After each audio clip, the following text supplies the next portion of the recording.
Welcome to the Sonic Boomers podcast. I'm Pete Torriello. And I'm Maureen Torriello. We are the Sonic Boomers, and this week we have a special guest joining us. Our very good friend and neighbor, Kevin Fay, is with us. And what we're going to be talking about today is Kevin is, I guess you might say, a vinyl head. Yes, I think that's a good word for it. A vinyl file? Is that what they call them? Like if you like something, isn't A it record collector.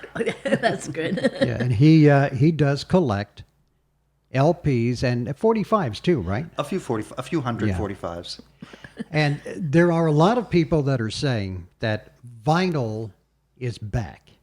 Yes, If you're a baby boomer, you had vinyl.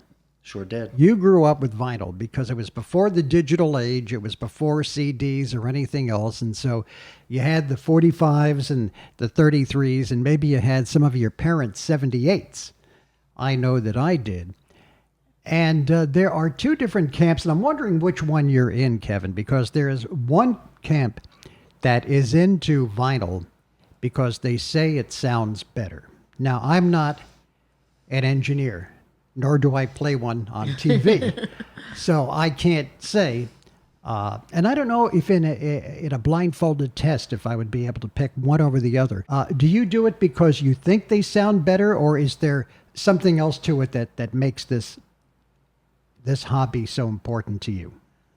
I think that vinyl for me is basically a time machine.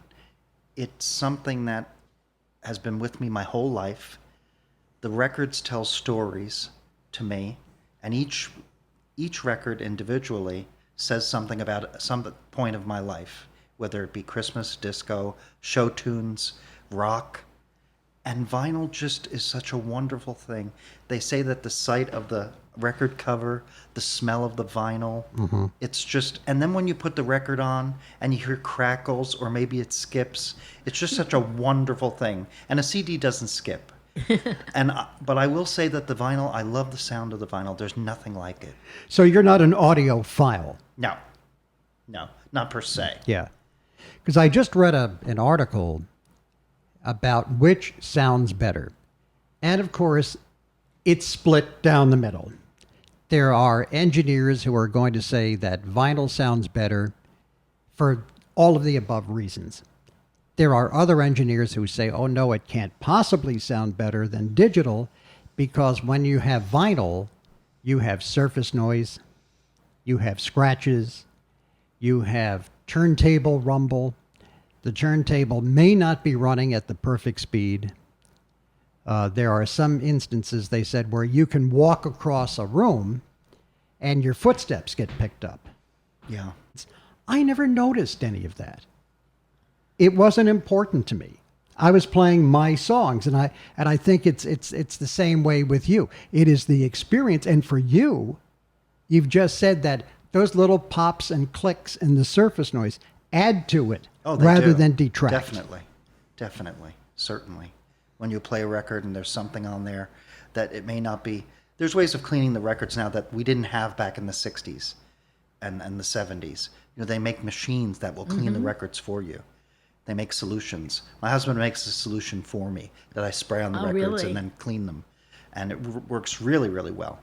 Obviously, a lot of people try to get rid of records that are really in terrible shape. You can't do anything with those, and you can't even play them because it will ruin your record player. Yeah. Either they're warped or they've been water damaged, or you know what I'm talking about, the really bad ones. But a lot of people now get these records, and amazingly, a lot of kids at first were collecting them just for the covers, for the album covers. And then all of a sudden they opened them up. And now vinyl is selling more than anything else. Well, I think the artwork is another whole aspect of the vinyl. Oh, yeah. Because when we went to CDs and we went to, of course, now they don't even bother with that. They do like MP3s and stuff. When we went to that, all you got was like a little 6-inch square thing, and they didn't put as much thought or effort into the cover. But back in the vinyl days, it was a work of art many times. It definitely was, and they spent so much time making the cover and spending time. I mean, we all know the Abbey Road. Yes. cover. We all know That's iconic. I mean, the like, Rolling Stones Sticky Finger. You get there's records you know. Pink Floyd's Dark the Side of the prism, Moon. yeah. You just have to say that, and you envision the cover. There's certain records that you can just say, "Oh, I remember this one," and you could just Bye American, Don McLean. You know what that cover looks like. Just Exactly. think. How about the cover of Herb Alpert and the Tijuana Brass, Whipped Cream? Yes, Yes, with that with lady the- in With the the green. bride covered in the whipped cream. That's wonderful. I do have that. I had that at one point. Now, how, like we were talking before, you have like over 2,000 records, you said, in your collection. Approximately 2,922 albums. Approximately. But who's counting? But who's counting? Started with the ones that you had as a kid. Is that what started you, or did you? Believe it or not, I went and all my vinyl was basically down to some disco records that I had and a few Partridge and Osmond Brother records that I saved, and my coveted Puff and Stuff album. But I went to CD. And then all of a sudden, as I had, what I was saying was, I was living in Verona 8 years ago. A woman put an ad up that she had LPs she wanted to get rid of. They happened to be Lawrence Welk. I was such a big fan because of my grandparents. And I got those 8 Lawrence Welk records. And that's what I had at the time. When we moved here to Parlin, I had a box full of records. I never would have dreamed I would have over 2,000. And that's Goodwill. I have gotten so many from Goodwill. Gotten so many from the record stores and garage sales. People, all the time people say, when I go to a garage sale, the first thing I say is, do you have any records? And people will say to me, oh, I'm going to go down to the basement. Oh, And I nice. sit patiently, and you can't imagine the treasures they bring up. Wow. Oh, could you take them all, please? Could you take them all? I hear that so many times at garage sales. Nowadays, at garage sales, forget about it. You have to really get there early because everybody wants records now. Wants Vinyl them. is in. Yeah. Well, So- we have our younger son he's going to be 36, and he loves vinyl, and like that just surprised the heck out of me Wow. because he's not of that age. Yeah. But he's got a regular, turntable record player, and he's got some vinyl records that he picks up along the way. I don't know. It's very eclectic. I don't even know exactly what ones he's got at this point, but it just surprised the heck out of me that he really likes vinyl. It's hard to fathom that there is an entire generation out there, maybe two, that have no idea what a record is. I get it. It's easier to store. There's something to be said for the surface noise, for the pops, for the clicks, and certainly for the artwork. Yes. And I think we do have new generations that are starting to discover this because, as they say, if you haven't seen it before, it's new to you. So tell us a little about your collection. Like what are your special albums or your Well, I favorites? literally, I go from rock. I have show tunes. I have movie records. I have disco. So many disco records. Obviously, that was a big time for me of my life. So I have so many of those. Donna Summer, Diana Ross. But also, the wonderful thing about of collecting is you find new artists. Robert Goulet. I never would have thought I was going to be a fan of Jim Nabors, Robert Goulet, Jerry Vale, Al Martino, and people gave me those records. Friends of mine gave me records, and now I have such an appreciation. And I wish I had gotten to see them when they were alive. Steve and Edie, wow. I did get to see them. Oh, My mom had won tickets to see Frank Sinatra, and Steve and Edie were appearing with him. So I went with my mom. She got 2 tickets, and the 2 of us went. And she was like a huge Sinatra fan, so it was a really special night to be able to share with her. And Steve and Edie came on first, and they blew Sinatra away. They were so much better than he, which surprising. I mean, I liked their songs and stuff, but I really didn't expect that they were going to be better than the headliner. But Frank, unfortunately, at that point was a little bit past his prime, and he probably should have hung up the microphone before Oh, clearly. doing that. Clearly. You know, he forgot the words. He stumbled over some of the lyrics. It just wasn't a good Probably kind of performance. talked his way through Some of through them, some of the yeah. songs. I do have many of his records. Of course, my favorites, Johnny Mathis, Barbara Streisand. I have around 53 albums for each of them. Not even saying they're Christmas records. You know, I have Christmas records of people you wouldn't believe. Everywhere I go that I look in Goodwill and I see a Christmas record, Frankie Avalon, Paul Anka, Doris Day, Liberace, every Christmas album that there was, Firestone Records, all the ones you used to get from grants and the free records they used to give you when you went in, and of course the Reader's Digest collections, which I had never even thought of in my life. My husband Ron and I were at a record store that was closing, and they had probably around 150 Reader's Digest sets there. Wow. And they showed them to me, and at first I poo-hooed it. I said, "Oh, I don't even think they're by the correct artists." And then we opened them up, and we saw, you know, Engelbert Humperdinck, Perry Como, Frank Sinatra, Judy Garland, of course, too. I have so many of hers. And from that, now I have probably 60 to 80 Reader's Digest sets, and I still look for them everywhere I go.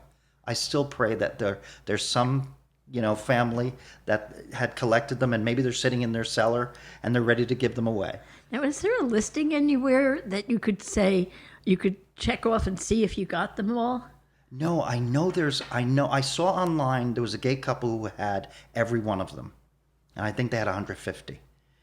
And I wish I could have, you know, gotten in touch with them and said, "Oh, could you Yeah. give me?" Because I would love to find out. Because wouldn't it be nice to be able to have like the list of 150 and check off the ones you have so you can keep track? Yes. But that's the joy of collecting. I Yeah. find all these new things, and people say, "When do you play the records?" Well, please come to my house anytime. You're going to hear a record playing. We play records first thing in the morning. I have the records playing. As soon as Ronnie's done with work, I have the records playing. All weekend long, we take box sets and play all 10 records. It's just so enjoyable to have them on in the house. And I have a wonderful Technics turntable. And I have a great record store in Milltown, Ravella Grooves and Gear. I have to give them a shout out. Definitely. Because Darren over there really supplies me They've with treated you well. Yes. They got me the Miss Saigon on vinyl, which was so elusive. Nobody has it. And I have that at the house too. Now, when you go to, say, a yard sale or a garage sale and you buy albums, have you ever been burned where you got an album and it was unplayable? I always look. Now I don't even, if I see something that I like, at a garage sale, I always take it out to look. And unfortunately, it's a 50-50 proposition. People don't know. I've had good friends say to me, "Oh, I have some records. Would you like them?" And they're all a complete mess. They just, when people now look at records, they just think, "Oh, you want a record?" You certainly don't want a record. I have here, which I was showing you guys, and this is amazing to me. This is from a cereal box. In the 60s, on the back of cereal boxes, they used to give records. And this is a Bobby Sherman, Easy Come, Easy Go. Oh, I have to go home and try it on the record player and see if it works. But they used to put these on the back of cereal boxes. I've gotten all of Bobby Sherman's, all the Partridge Family, all the Osmond Brothers. I still have a few Osmond Brothers that I don't have. There's so many people who are throwing records out because they think no one wants them. If anybody's out there listening, certainly, if you have records, don't throw them out. There are people like me who would give them a good home. Or there's a lot of teenagers today really want the record. There's a record sale that goes on once a year in Milltown. It's $1 a record, and he has 20,000 records on sale that day. Well, he had Reader's Digest sets. And I was sitting looking at records, and this couple came with their 15-year-old son. And he was carrying them, and I said, "Do you listen to those?" He said, "I just started collecting, and these look really good." And I said to the parents, "You chose well. He's got some great records there." I said, and I told them about my collection. And it was so wonderful to see someone at that age want to hear. Like, there was the big bands, and it was like all different records from the 40s and 50s that he had. Wow. And I thought, how nice that he wants to hear. Because I think all the time, who's going to listen to John Denver? 20 years from now, will anyone listen to Frank Sinatra? Will anyone listen to Robert Goulet? I feel bad sometimes. I listen to the records and I say, I hope someday someone will cherish these as much as I do. Yeah. The sounds and The the sounds and the sounds and the records themselves. different times of your life, music plays like an important part, and you can transport you right back to those times when you hear some of these songs that were like big at certain times of your life. Like, Harry Chapin singing Taxi takes me right back. Just really takes me back. And there's just wonderful songs that you can put on. Simon and Garfunkel. There's just, Ronnie and I have a favorite album of Art Garfunkel. And we play that all the time. I have to say that once a month we'll put that record on. I love Simon and Garfunkel. They were Yeah. my main men. Billy Before Joel. Pete, of course.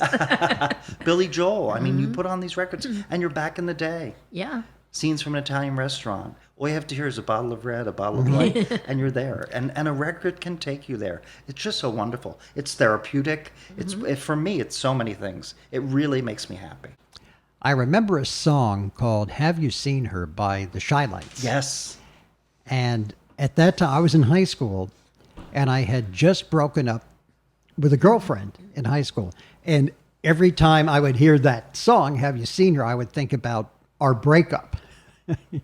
Wow. Yeah. Long before you, hon. I know. Well, you know what I find amazing? When I leave ShopRite or Kohl's, I can't find my car. You forget, where did I park? Where did I park?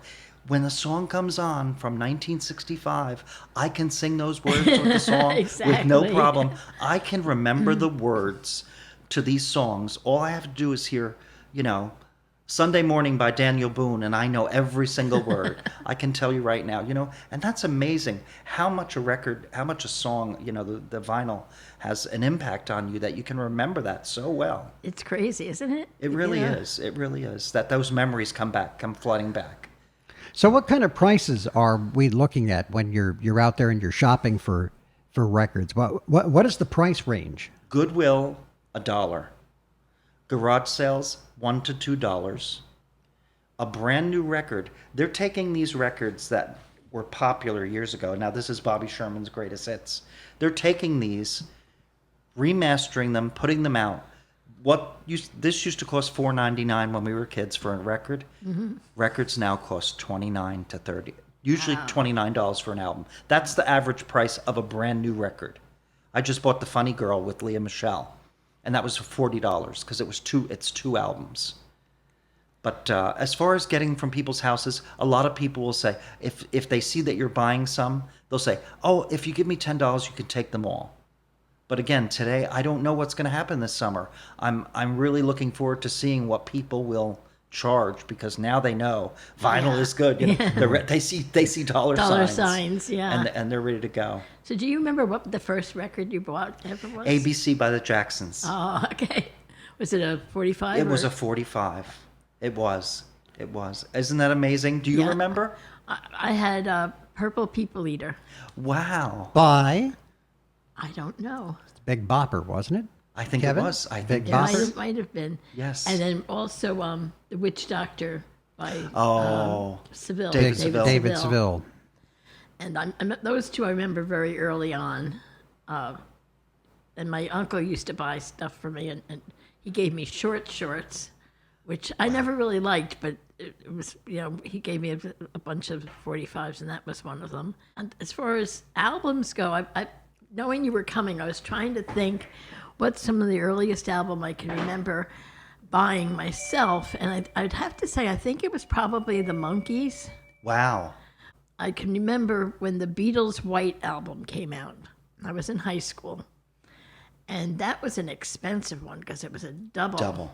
And I think it was going for like $5, And I used to get $5 to babysit on a weekend. And I used my babysitting money from one weekend to buy that album. Wow. And that was like one of my favorites for a long time. I don't remember what my first LP was, but I can tell you my first 45 was Itsy Bitsy Teeny Weeny Yellow Polka Dot Bikini by Brian Hyland on Leader Records. Wow. Ronnie loves that song. Bum, bum, bum, bum, Oh, bum, yeah. bum, bum, bum, bum. Now, I actually have, which I'm very happy to say, my parents really were such a force in my love of vinyl.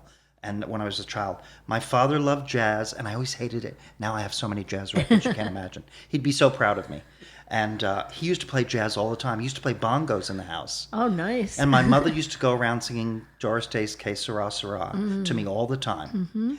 And then the record I remember them playing when I was very young was Johnny Gilmer and the Fireballs, Sugar Shack.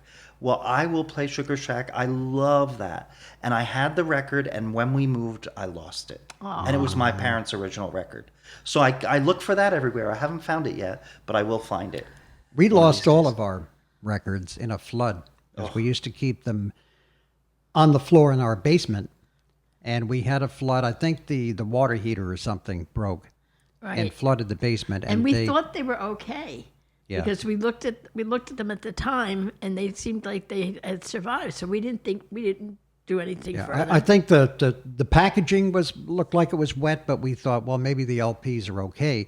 And when we pulled the LPs out, almost every last one of them was black mold. Oh, And so we lost the whole collection. And we didn't realize. Had we realized at the time, we probably could have taken preventive measures. But we looked at them, and they were, like you said, the covers got a little bit damp, and we dried them off, and we didn't think anything of it. And then it was like, it wasn't something we played constantly. And we went to take some out the one day, and we opened it up, and it was like, oh no. And one after another. And we didn't even go through to see if any of them, we just finally just said, take the whole thing, and we threw them oh, out. sorry to hear that. I have to say, for anyone who's thinking of starting to collect vinyl, especially anyone, of our era, our age group, I find it such a wonderful thing. It's such good therapy for me that can make you happy, can make you sad sometimes. But really, you can take these records out and play them, and really, I can be 11 years old again. I can hear the Partridge Family and see myself sitting. Or I can put on Lawrence Welk and be in my grandparents' house having, Velveeta on a cracker. and they were having beer, and the room was filled with smoke. Yes, because everybody was smoke, smoking. yeah. But I can hear Lawrence Welk, and it's just such a wonderful thing. And I think that's why I love vinyl so much, because it really can take me back. Or in the present, there's so many beautiful records that I have today that Ronnie and I share a love for. And that, I just love listening.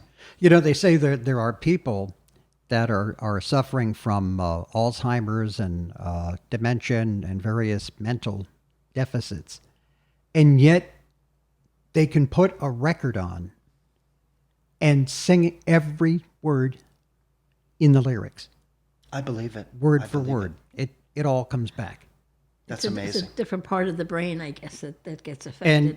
And I know, like, for the songs that I love, going all the way back to childhood, I know every word, every lyric. I know where the drum beats are. I know the timing. I know where the pauses are. Yeah. None of it has faded. None of it. No. Someday I can't tell you what day of the week it is sometime. I can't tell you where Well, my the same shoes here. are sometime. But boy, do I know those songs. I couldn't even, use records now because I have nothing to play them on. Well, I have to tell you that yesterday I had a friend come from Clifton. We've known each other since the early 80s. And he said, Kevin, I've been following your posts, and I want to get a record player. I said, come with me to Ravella. And we went in, and I know the people there. It's like a second home for me in the store.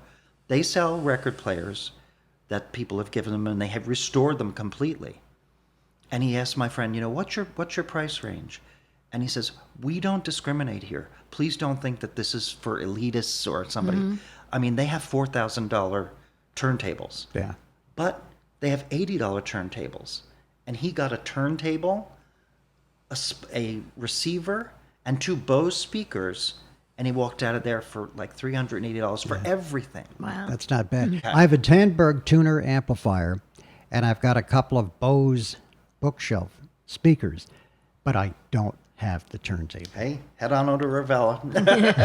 They're really very well priced, and the record players sound excellent that he bought. Yeah. It was just he sat there and really took time and put records and after record on for him to see. Where are they located? They're in Milltown on Main Street, and Darren and his brother Darren owns the store, Darren Ravella, and they're ready to tell you about it. They have records you wouldn't believe in there. They constantly get new records every single day. He buys them from people's homes who are getting rid of them. I'm not sure if I want to get started. I don't. We got rid of so much stuff when we moved here, and it was like ripping the Band-Aid off, and like, I don't know. I mean, on one hand, I am nostalgic about it, but I have Yes. a lot of the things on CD. Don't look at me. Don't judge me. See, No, and I get CDs. Yeah, they sound fine. For me, it's not an audio issue because my hearing is not that good anymore anyway. So that's not a big issue. But it's the fun. Exactly. It's the fun. There's no fun to putting a CD in a drawer and you push the button and it starts playing. There's no fun to that. There is fun to putting a record on the turntable and dropping the needle down into it and watching it play. Oh, exactly. To me, there's more fun to that. Well, Because once the you two CD can go have once the fun. CD is playing, you don't even see the CD. I don't right? It's care. in the machine. I You don't even see care. I it. just if I want to play music, I want to hear the music. Yeah. I'm not looking at the turntable, but that's me. Especially at Christmas time for me to put those Christmas records. Oh, I mean, it's just amazing. I forget the gentleman that is a very big singer in Europe. He's a blind gentleman that sings. The Italian Yes. guy. You see, this is the thing when you get to be our age, that they say it's like, the guy. Yes, the guy, and we know who it is, The, but- the blind guy. Well, he just put out a Christmas album with his thing- family. The thing about the thing, the thing. We'll remember it later Yeah, on, of course. But just putting on the Christmas records and just hearing them, and the Carpenters.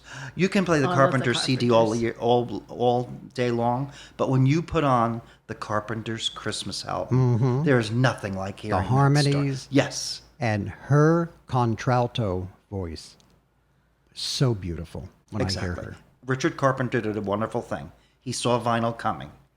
He saw it coming 4 years ago. He decided to put every single record they ever made out again into a box set. Ronnie was kind enough to get it as a gift for me. It was quite expensive, but it's all their albums redone. Wow. And it is I can put those on. Yesterday Once More. I can put that on again any day. Oh, Every sha-la-la-la, Yes. every whoa, yes. still shines. I can put those on and I'll be Harry Chapin's WOLD. I am the morning DJ, WOLDDD. Yes. It's just wonderful. Hearing Karen Carpenter's nothing like it on vinyl. You can't do that on a CD. So if people want to reach out and they've got records for you, Oh, yes. is there an address where they can reach you, an email address or something, or should they just contact me here at the show? Or They can contact you at the show. okay, you can Or- contact us at the Sonic Boomers at AOL.com if you have records that you think Kevin might be interested in. Again, the Sonic Boomers at AOL.com. And also, my email is Halloween1957@gmail.com. So if anybody wants to get in touch with me personally, they can do that. What is the significance of Halloween 1957? My mother's birthday was Halloween, and 1957 was the year I was born. Okay. So I chose that. And one hell of a horror movie, too. And on that, we're going to wrap up this edition of the Sonic Boomers. Kevin Fay, thank you, my friend. Thank you, Pete and Maureen. This has just been So wonderful. happy to have you. Wonderful. It's always so much fun when we sit down and talk. We could do this for hours. Yes, I know. We really could. We really could. And so until next time, I'm Pete Torriello. And I'm Maureen Torriello. Join us again soon for the next edition of the Sonic Boomers podcast.